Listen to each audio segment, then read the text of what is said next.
Hello guys, কেমন আছেন সবাই? আশা করি সকলেই ভালো আছেন। তো আমি আজকে আপনাদের দেখাবো কিভাবে আপনারা ভিপিএন ছাড়া, কোনো রকম ভিপিএন কানেক্ট ছাড়া আপনারা কিভাবে ইন্দোনেশিয়া সার্ভারের আইডি খুলবেন।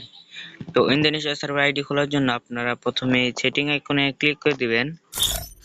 তারপর এখান থেকে আপনারা যে ইংলিশ ল্যাঙ্গুয়েজটা দেখতে পাচ্ছেন, এখান থেকে ল্যাঙ্গুয়েজটা চেঞ্জ করে ইন্দোনেশিয়াতে করে দিবেন। তারপরেও কিছু ক্লিক করে কনফার্ম করে দিবেন। কনফার্ম করে দেওয়ার পরে আপনারা গেমটাকে কেটে দিবেন। কেটে দেওয়ার পরে আপনার নতুন করে আবার গেমে ঢুকবেন।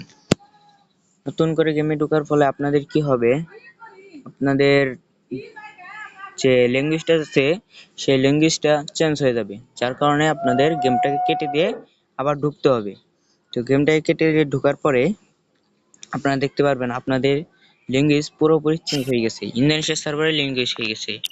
তো তার জন্য আপনারা ইন্দোনেশিয়া সার্ভার আইডি খোলার জন্য আবার সেটিং আইকনে ক্লিক করবেন। সেটিং আইকনে ক্লিক করার পর আইডিটাকে লগ আউট করে নেবেন।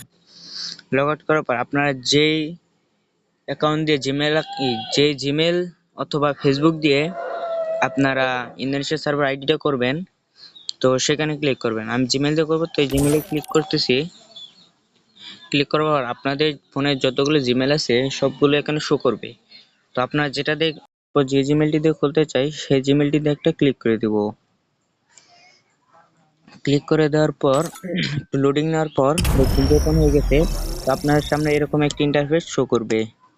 তো এইরকম ইন্টারফেস আসলে আপনারা আপনাদের পছন্দের মতো নাম দিয়ে দিবেন। তো আমি আমার মতো নাম দিয়ে দিচ্ছি। আমি আমার মতো একটি নাম দিয়ে দিয়েছি। তো আপনাদের মতো আপনারা আরেকটা নাম দিয়ে দিবেন। তারপর এখান থেকে যে কোনো একটা সিলেক্ট করার পর আপনাদের আরেকটি পেজ ওপেন হবে। দেখতে পাচ্ছেন এরকম একটি পেজ ওপেন হয়ে গেছে। আপনারা দেখতে পাচ্ছেন বিডি ইন্দোনেশিয়া আর সিঙ্গাপুর। আপনারা ইন্দোনেশিয়াতে ক্লিক করে কনফার্ম করে দিবেন। কনফার্ম করে দেওয়ার পর ওকেতে ক্লিক করে দিবেন।